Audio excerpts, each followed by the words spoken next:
twongeye kubasuhuza abakunzi ba Mpumuriza TV.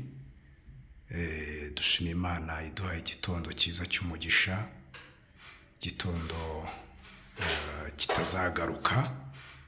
Dushima Imana. Rero tubahaye ikaze mu kiganiro cyacu tugiye kugirana n'umukozi w'Imana, cyihumure, wowe urushye, wowe uremerewe.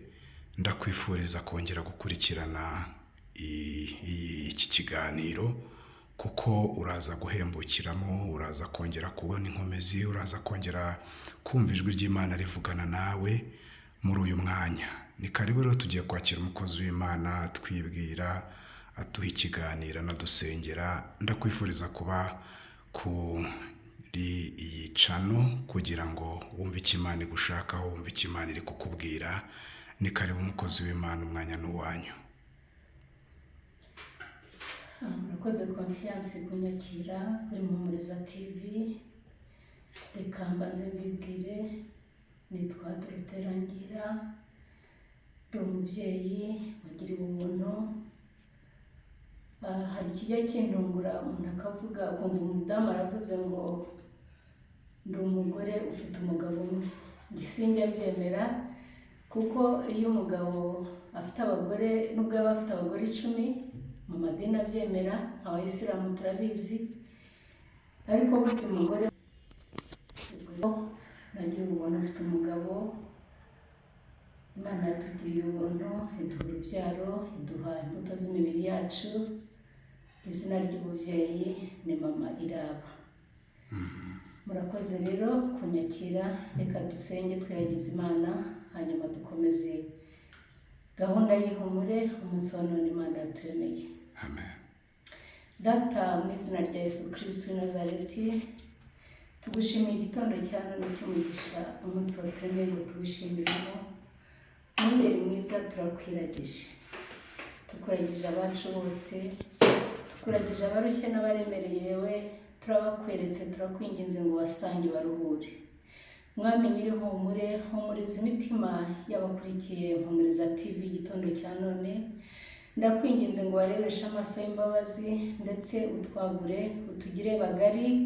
Data, ubu butumwa bujye bugera ahakwiriye. Nongeye gushimira umukozi wawe wihitiyemo, nyaguhora ku ngoma we, ukamuha iyerekwa ryo gushyiraho iyi platform yo guhuriraho turi benshi, tugahumuriza imitima y'abarushye n'abaremerewe.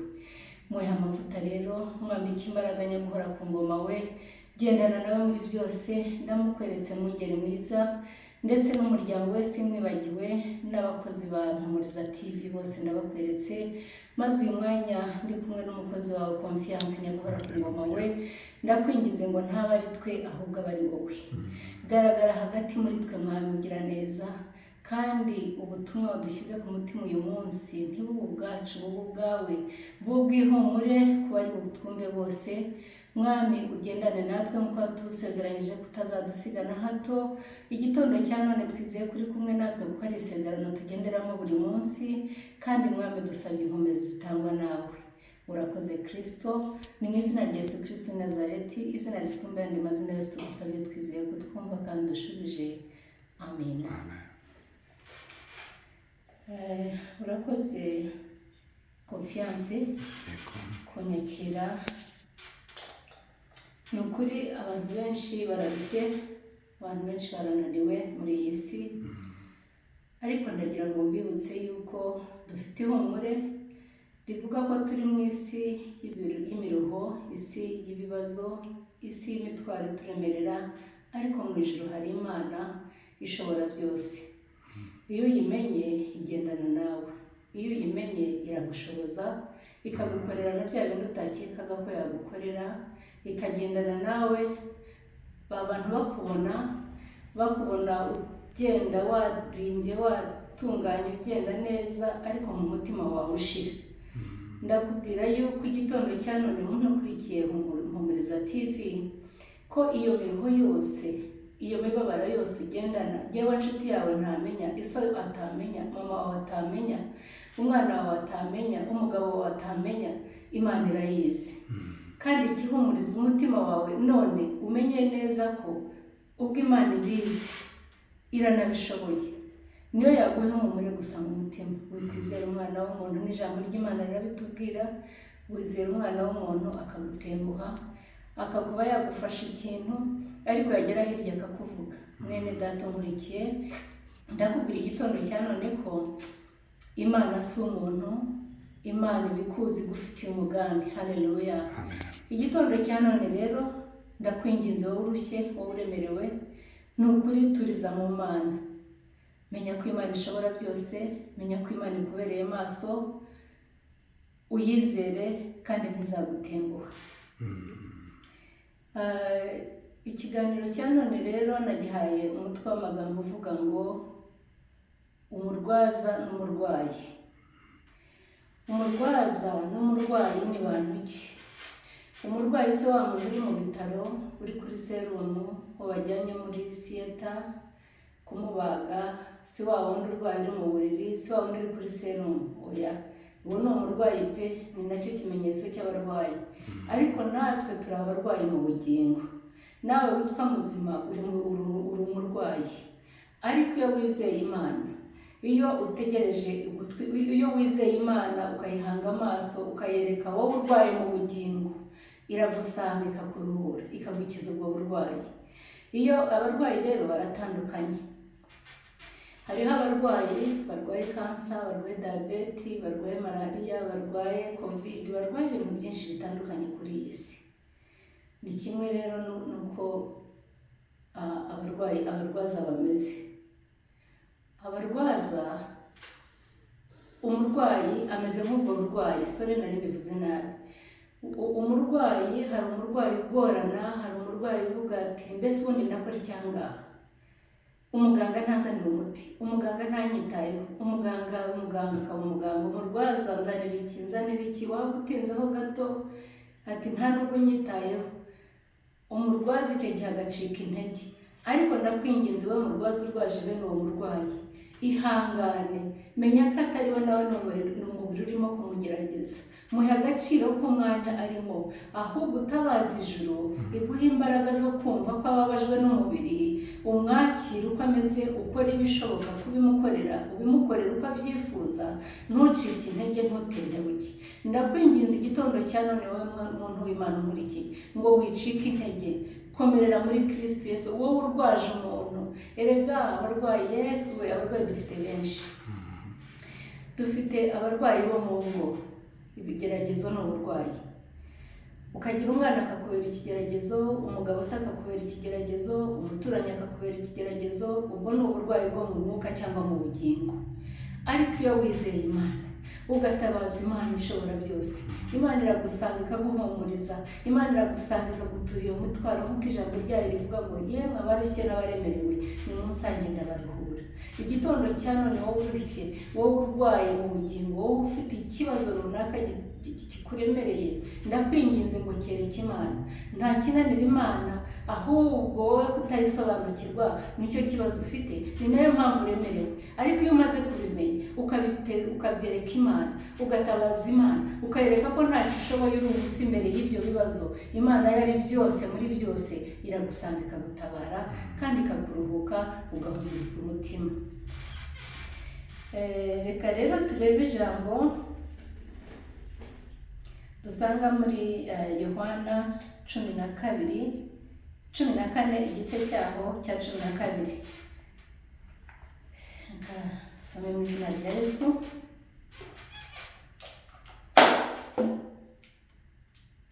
Tutarajya gusoma, nashaka kubaha igiparu. Sinzi niba ari igiparu, niba ari inyunganizi. Kera ni muri 1999 nari ndwaje umuntu mu bitaro. Noneho yari umugabo arwajwe n'umukobwa we, ariko twebwe mu rugo iwacu akaba ari twe tumugemurira, akaba ari twe tumumenya ibya mu gitondo, saa sita na nijoro. Icyo gihe rero gaze yari itaramamara nk'iki gihe, twakoreshaga amashanyarazi. Mu rugo sinari nzi amakara icyo ari cyo, kuko amashanyarazi hano twari dufite Kacyiru, amashanyarazi yaho ntiyagendaga. Umunsi umwe mva ku kazi bisanzwe saa 11, Actually navuye ku kazi saa 10 ntegura kujya guteka nkagemura saa 9 nkaba ndi ku bitaro kuko nibwo badukingiranaga. Ngeze mu rugo ndategura ibintu byanjye byose, bigeze hagati umuriro uragenda. Umuriro ugiye nabaye nk'umuntu ukubiswe n'amashanyarazi kandi adahari. Nyoberwa icyo ndi bukore, nyoberwa uko ngiye kubikora, nibuka ko amakara abaho bayakoresha. Mbaza abana amakara bati twayabona. Banzanira amakara, nkomeza gahunda ndateka vuba vuba, ndagemura. Urumva igihe sinari gishoboye kubahiriza amasaha yo kwa muganga wakiraho abagemuye. Ndagenda ngera mu bitaro bya Faisal saa 1:40, saa 2 z'ijoro zari zitaragera. Mpageze nsobanurira bariya ba security cyangwa abo ku burinzi ko njye muri uyu muntu nagize ikibazo cyatumye nyererwa kuhagera ku gihe. Rwose aca bugufi ati mama nta kibazo rwose, komeza, tumaranye igihe hano, nta nari murakererwa, nta nari muraza usaba imbabazi, biragaragara ko wagize ikibazo. Ndatambuka ngera ku barinze ku muryango, bati ntiwemerewe kwinjira, ahubwo turaguhamagarira urwaje aze yakire amafunguro. Aragenda ahamagara umwana w'umukobwa, yari inkumi, ngo aramubwira ngo niba badashoboye kubahiriza amasaha nibabisubizeyo, turatungwa n'umwuka wera, turatungwa n'inema z'Imana. Ngo bo baryamye. Saa 2 yari itaragera, ariko kuko yaramenyereye ko saa 12:30 saa 1 tuba twahageze, ubwo yumvise nakoze ikosa cyangwa se wenda nabirambiwe simbizi. Umusekirite arambwira ngo ntabwo abyemera, ngo mwakererewe. Atari kubanza, atari n'umuntu mwiza, asubiriramo ayo magambo. Ndambwira jyewe mbabarira ninjire, nimbabazi nkwisabiye. Uriya ararwaye, umurwaza ntabwo ari watuma umurwayi arara ubusa. Ati njira. Ndinjira, ngezeyo nsanga baryamye koko, ariko nkangura umusaza aranyitaba. Ati wiriwe mamira abantu, wiriweho, wiriwe ute? Ati ndaho. Ariko umukobwa we yarakaye, arenda nko guturika. Ndamubwira se wakabyara ko warakaye, nagize ikibazo sinabigendereye. Umusaza ati yewe, ati mwana wa niba ufite icyo kunywa nyihera, ndumva nifite inyota. Amata aranywa, mugaburira ibyo kurya ararya, n'umukobwa ndamuhendahenda, arabyuka nawe ararya ndetse aranywa, nsiga baryamye. Icyo nzaniye iki kiganiro rero ni iki? Nuko umurwaza nawe hari igihe atera ibibazo umurwayi akaba yabihomberamo, cyangwa yabigiriramo ibindi bibazo bituma ubona uburwayi bwe bwiyongera. Nk'ubwo iyo nza kurakara nanjye nkavuga ngo ariko ubundi bwo ngenda rushywa n'iki, nkafunga ibintu nkagenda. Nta mbuto najyaga kuba nerereye uriya mwana w'umukobwa, yewe n'uriya musaza yajyaga kuba azize icyaha, azize ikosa atakoze. Barwaza rero ni ukuri ndabinginze ngo tujye dushyira mu gaciro, dukore igikwiriye. Ibyo wakorera umutima wawe, ibyo wakorera wowe ubugingo bwawe ubishoboye, ubikorere na mugenzi wawe. Aho niho uzafashiriza wa murwayi wundi cyangwa umurwaza watentebutse, utagifite ibyiringiro, wumva yavuye ku isi. Imana iduhane umugisha. Reka dusome iri jambo mu izina rya Yesu.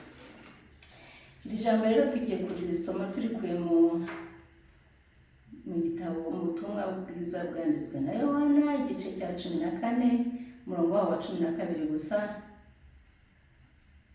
Ariko umutwe w'amagambo hano uratubwira ngo Yesu ni inzira n'ukuri n'ubugingo. Haleluya. Amen. Nukuri umwizeye Yesu nta kizakunanira, uzahura n'ibikomeye ntibizagukomeretsa, ahubwo uzabica ukomeye kurushaho. Yohana 14:12. Nukuri ndababwira yuko unyizera imirimo nkora nawe azayikora, ndetse azakora niruta, kuko njya kwa data. Haleluya. Amen. Niwizera Yesu, ukizera ko Yesu yatsinze urupfu, ukizera ko Yesu yanesheje ibigeragezo, ndakubwiza ukuri nta byucamo bizakunanira. Wowe mwizere gusa, azagushoboza kandi azagutsindishiriza. ibyo byose byunyuramo, ibyo byose bikugoye, bikugose, bikubuza gusinzira. Nushaka ubyibagirwe, wiryamire nka rya jambo rivuga ngo nzaryama nizigure, nsinzire nizigure, kuko uzi ko nyirabyo uwakuremye agufiteho umugambi. Nta n'ibyo unyuramo bitungura Imana. Imana ibibizi, ariko ifite n'igisubizo cyabyo. Haleluya. Ni ukuri mwizere Imana bene data, kandi tuyikorere nkaho uyu munsi ari wo wa nyuma. Ntituzi ibizaba ejo. Nakubwira ubuhamya bwanjye kuva mvutse kugeza uyu munsi. Sinakubwira ibyo nsigaje guhura nabyo imbere, cyangwa igihe cyanjye gisigaye uko kingana. Umunsi wa none rero Mpumuriza TV irakubwira ngo humura, ariko ukore nk'uzi ko uyu munsi ari wo wawe wa nyuma kuri iyi si. Kuko ejo sahawe, ejo n'ah'Imana niyo ihazi, kuko ariyo ifite umugambi wawe wo kubaho kwawe mu biganza byayo, niyo izi n'ubwiru bwayo. Ubwo ari ubwiru bw'Imana rero nta muhanga wasobanura neza, yewe dufite scientists ngo barize cyane, ntawakubwira uko ejo bizaba bimeze. Ariko burya Imana ibifite. Imana ibizi byose biri kuri wowe, bizaba kuri wowe mu gihe gisigaye, ndetse ikaba yakompayiringa n'ibyo umaze gutambukamo, ikabihuza n'ibya none, ikaba yakora report y'ubuzima bwawe utaranabugeramo. Nuko rero mugire ibyiringiro, kandi mwizere Imana, mugendane nayo ibihe byose. Abarwayi wabatindaho, wabavugaho ugatinda.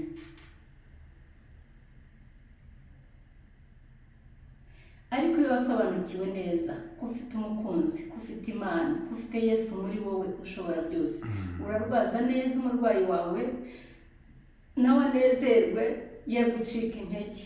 Hari ubwo natwe tubatera gutentebuka, hari ubwo kubera ko umurwayi yarambiwe, umurwayi yamwinubye, umurwayi atamwumva, bigatuma nawe agira umutima mubi.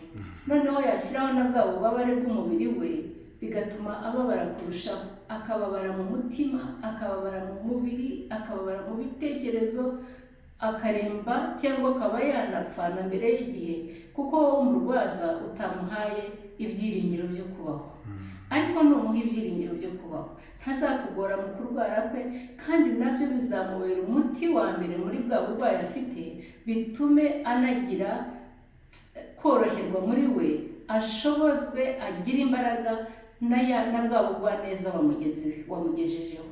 Bene data, nabinginze rwose, ufite umurwayi mu buryo butandukanye ubwo aribwo bwose, ndakwinginze ngo umwumve. Hariho warwara akakubwira, akinuba, akakwanga, nawe akanga abarwayi. Ndakwinginze, niba ufite bene uwo murwayi, mwerera imbuto, ca bugufi. Guca bugufi no kwera imbuto ku murwayi niwo muti wa mbere, uruta rwa rushinge, uruta ya serumu umuganga ari buzane. Muhe kwiringira yuko ibyo arimo ari by'akanya gato, ari bubivemo yakize, agatanga ubuhamya, agashima Imana. Hari icyo umurushije rero, kumenya ko Imana ishobora byose, ukamuganiriza ko Imana ari byose muri byose, no muri ubwo burwayi, no muri ubwo kubabazwa n'umubiri, ari kumwe n'Imana. Ni ukuri n'uwo mubabaro ntazawumva, azakira anezerewe, cyangwa atahe anezerewe, ntatahe akomerekejwe akiri muri iyi si. Ariko nagubwa neza agataha mu mahoro, ntabwo azajya muri wa muriro. Ndakwinginze ngo umubohore aho aryamye aho mu bitaro, niba ari n'umwana wakubereye ikigeragezo, niba ari n'umugabo wakubereye ikigeragezo, bose ni abarwayi mu bugingo. Berera imbuto, babwirize, gwa neza imbere yabo, bereke ko byose ntacyo bikubwiye. Yaba ari wa murwayi wikorera bya bintu byose tubikorerwa mu bwiherero, bikora utuje, bimenye ko atari we, kandi umenye ko uyu munsi uwo murwayi urwaye atyo, nawe ntuzi uko ejo uzaba umeze. Yewe ntuzi n'uwo uzaba ukeneye uzagukorera ibyo bintu, ntuzi n'uwo uzaba ari hafi yawe. Rero uyu munsi wowe icyo ukora, kora ibyawe bikureba, ubitunganye, ugorwe uyu munsi. Ariko ndakwizeza yuko imbuto uzasarura ziruta wa mubabaro ufite. Uzanezezwa n'Imana kuko wayikoreye utinuba. Uzanezezwa n'Imana kuko wabanye n'umurwayi, wabanye na wa muntu uri mu kigeragezo, ariko ikigeragezo ntimukimumena umutima, kuko wamugushije neza, kuko wamuhaye amazi amuhoza umuriro ugurumana mu mubiri we. Muhabwe umugisha n'Imana. Rero reka dukomeze twongere turebe ijambo dusanga mu Migani. Ariko mbere yo kujya muri iri jambo, hariho muribuka intumwa zatabaje ijuru.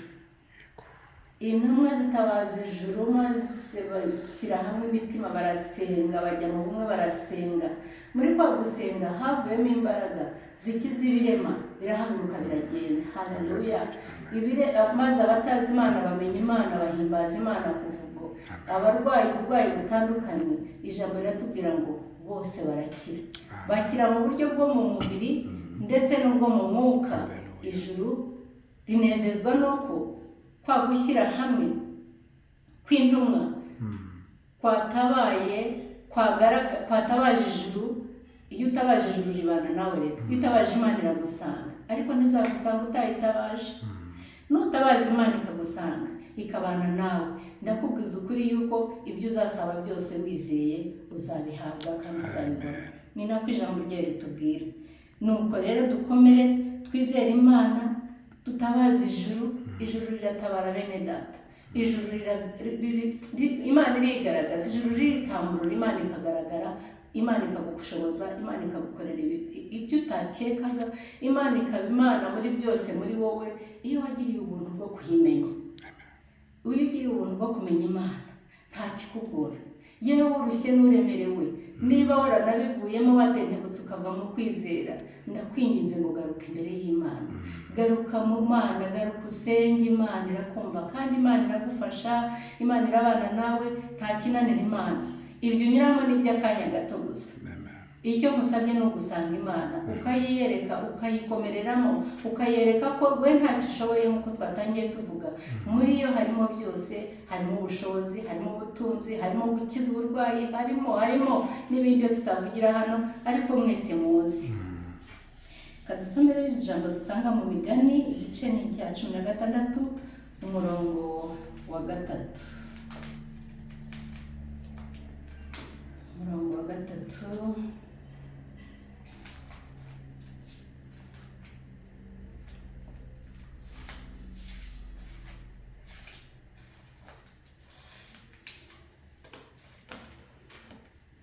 Haratubwira ngo imirimo yawe yose uyiharire Uwiteka, niho imigambi yawe izakomerezwa. Haleluya. Imirimo yawe yose, bya bigeragezo byawe byose, ya mibabaro yawe yose, byereke Imana. Imana izagusanga, ibigukomerezemo, ibiguheremo umugisha, ibiguheremo imbaraga. Ariko mba condition ni imwe gusa. Byose byereke imirimo yawe yose yereke Imana. Ntabwo imirimo tuvuga ari yindi yo kujya mu ofisi, ntabwo imirimo tuvuga ari yindi yo kujya mu murima ngo uhinge. Oya da, na bya bindi bikuremereye erega ni imirimo udafite icyo uri bukoreho. Erega na wa mwana wakubereye ikigeragezo ni umurimo urimo gukora, urimo kumusengera.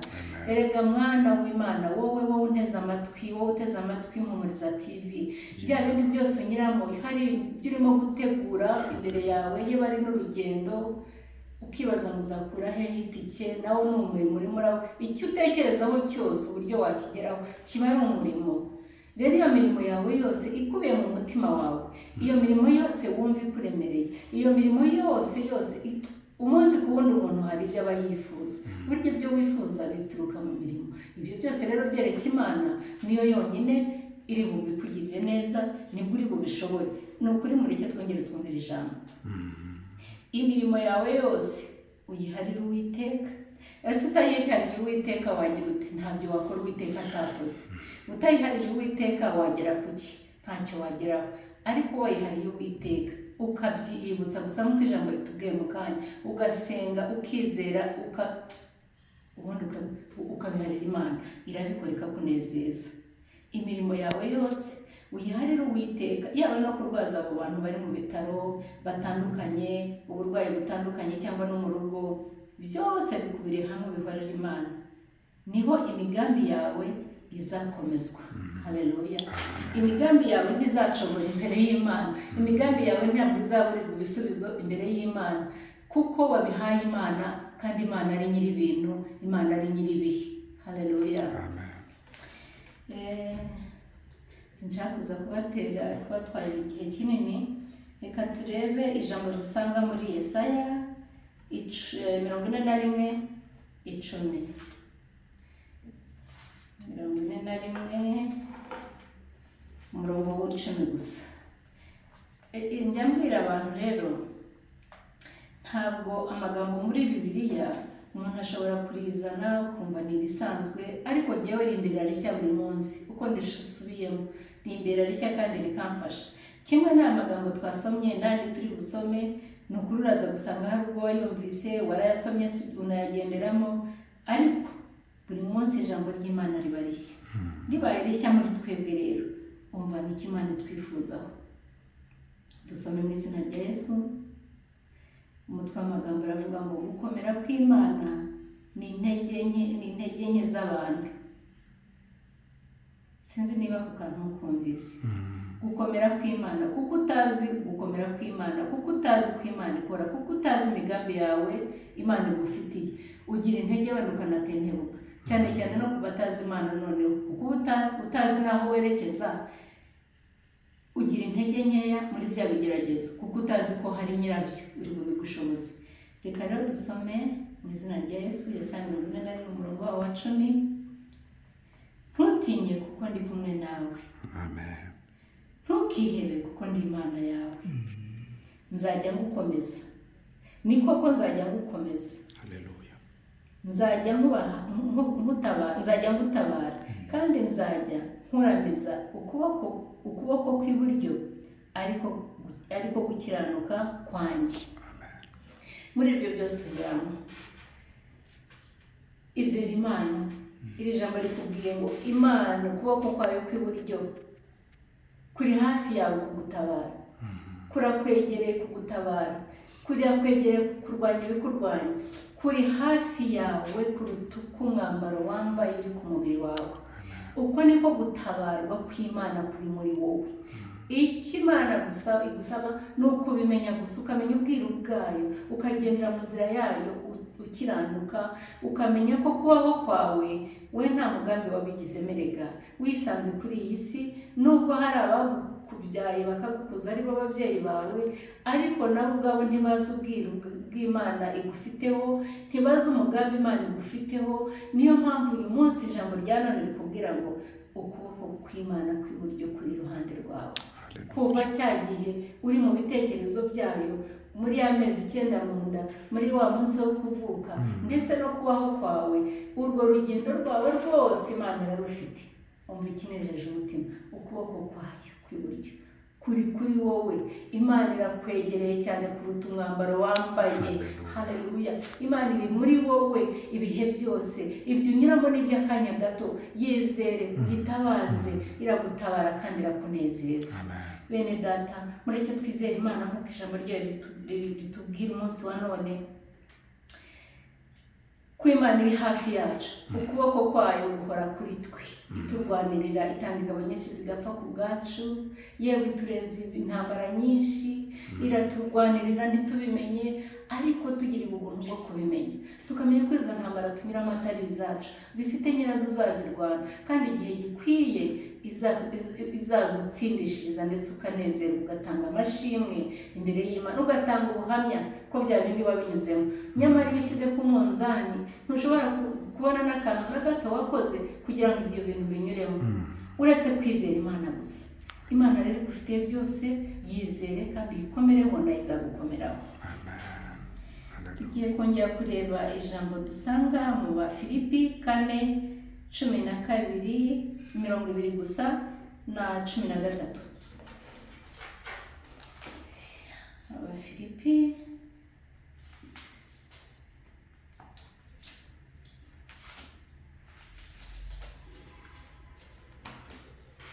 kane umurongo waho 12 na 13.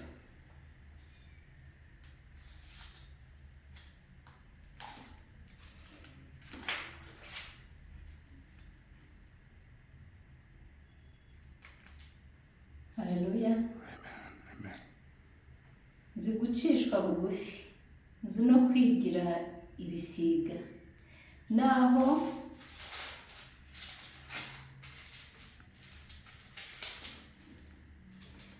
n'abandi hose nuko n'abandi kose nigishijwe uburyo bwo kwihanganira bwose, ari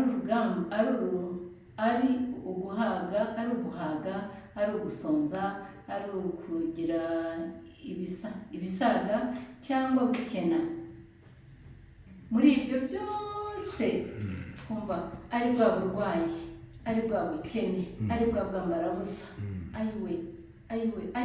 ari amadeni ufite, bya bintu biremereye byo muri banki bituma uryama udasinziriye, ari we mwana w'umusore uvuga ngo mbuze minerivare, cyangwa nzuba nzashaka n'umufasha wanjye, cyangwa nzarera n'abana banjye. Hari byinshi ukeneye, hari byinshi wifuza. Reka mu isi twifuza byinshi.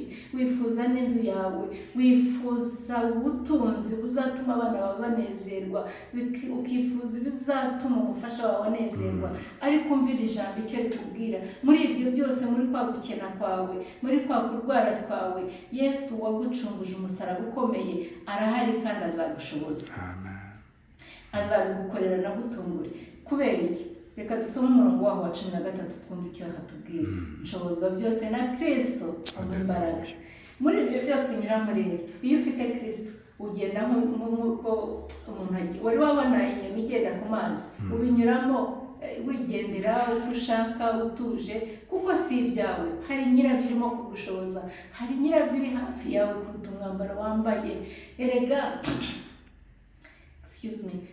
umwambaro wambaye uri kure y'umutima wawe, uri kure y'ibyo wifuza, uri kure y'ibintu, ariko Imana yawe Kristo ugushoboza, nk'uko ijambo ritubwiye mu Bafilipi 4:13 ngo dushobozwe byose na Kristo duha imbaraga. Nta na rimwe uzatentebuka, nta na rimwe uzakurwa mu byiringiro byawe, cyangwa nta n'ikizatuma udahura n'amasezerano yawe, nta kizatuma udahura n'umugambi Imana yagutunganyirije, kubera ko ntawe ubifiteho ububasha. Hari abantu benshi bakabaye batabyifuza, bakaba bagukuraho nabyita ubutunzi bwawe Imana iguhishiye, bakaba bagukuraho ubwenge Imana iguhishiye, bakaba bagukuraho umuryango Imana iguhishiye. Ariko umva icyo Imana ikubwiye uyu munsi wa none. Haleluya. Nta wakura umugambi w'Imana yaguteguriye mu buzima bwawe. Nta na kimwe, nta kibaho, ntacyo ndabona. Imyaka maze kuri iyi si si myinshi si na mike, ariko nta cyakuraho umugambi w'Imana igufiteho mu bugingo bwawe. Kubera iki? Ubinyuramo ntacyo bizagutwara. Ushobozwa na Kristo guha imbaraga, kuko hari icyo akubikiye ugomba kugeraho. Byanze bikunze uzagisingira mu gihe Imana yateguye. Urasabwa iki? Guhama imbere y'Imana, kuyizera, kuyikorera, kuyivuga ukayibwira abatayizi, nabo bakayimenya, bakava mu mwijima bakajya mu mucyo, bakamenya ko Kristo abashoboza byose, kuko ari byose muri byose. Haleluya. Twongere turebe ijambo dusanga muri Mariko 9:21 umurongo wa 24.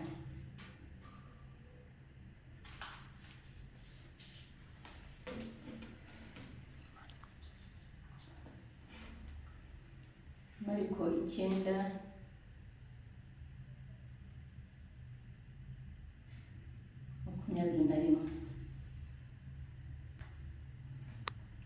Yesu abaza se ati, yafashwe ryari? Aramusubiza ati, yafashwe akiri umwana. Kenshi cyane amuta mu muriro cyangwa mu mazi ngo amwice. Ariko niba ubishobora, tugirire imbabazi, utubabarire. Yesu aramubwira ati, uvuze ngo niba mbishobora? Aramubajije. Yesu aramubwira ati, umbajije ngo niba mbishobora? Byose bishobokera uwizeye. uwo mwanya se w'uwo mwana avuga cyane ati ndizeye nkiza kutizera. Uyu ni umubyeyi wari urwaje umwana we, ariko yari yaratakaje ibyiringiro. Ageze imbere ya Yesu aramutabaza, aramubwira ati niba ushobora. Bivuze ko ntabwo yari akizeye ko Yesu akiza indwara, ntabwo yari akizeye ko Yesu ashobora byose. Aranarura mu kanwa ke aravuga ngo niba ushobora. Yesu nawe bisa n'ibimubabaje, turavuze ngo niba nshobora, bishobokera bizera. Mugire kwizera. Uyu musaza yahise yizera, uwo mwanya yagize kwizera, agira imbaraga zo kwizera. Yesu akiza umwana we wari urwaye. Nawe nugira kwizera, uyu munsi Imana iragukiza ibyo bitwaro ikuremereye. Uyu munsi nugira kwizera, Imana irabana nawe. Uyu munsi nugira kwizera, Imana iragushoboza, Imana iragutegurira, irakuraho imigambi mibisha imbere yawe yose. Ugende wemye, ugende uririmba haleluya, kuko wabanye n'Imana ishobora byose.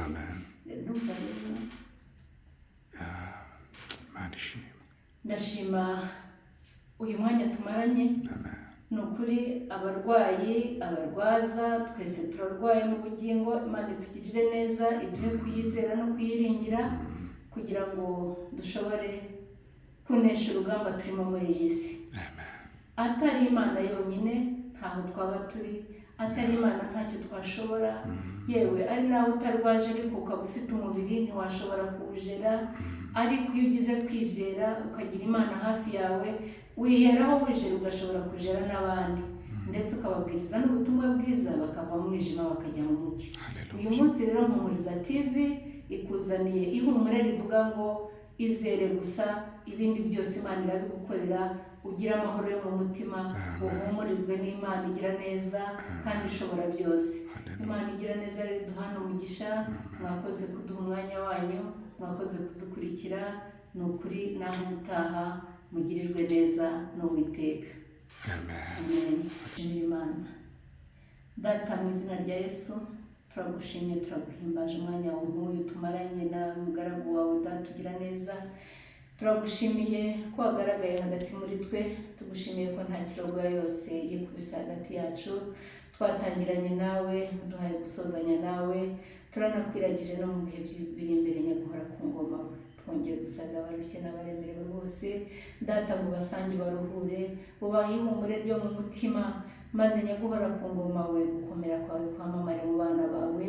Kugira neza kwawe kugaragare, maze ituze riboneke mu bawe. Kugubwa neza biboneke mu bagukiranukira Mwami mwiza. Utwuzuze kwizera Data, uturinde ikibi n'igisa nacyo. Kristo tubere ingabo idukingira. Mu izina rya Yesu Kristo w'i Nazareti, izina risumba ayandi mazina yose tugusabye twizeye ko twumva kandi dushubije.